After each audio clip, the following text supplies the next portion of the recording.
How to change icon size on Android. Hi everyone, it's Sophia to assist you today. Without any delay, let's jump right in.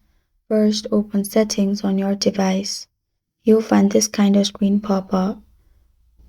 Click on search button located on top right corner of your screen and search for font size. Click on search button and then write font size. Then click on font size again, which is below ambient display and above display scaling. From here, you can select your font size, decrease it or increase it. Go back. As you can see, it has been increased, and that's how you change icon size on Android. Thank you for joining me today. If this video helps you out, please leave a like and subscribe for more. Got a question or want to suggest a topic? Comment below. I'm Sophia signing off. Until next time.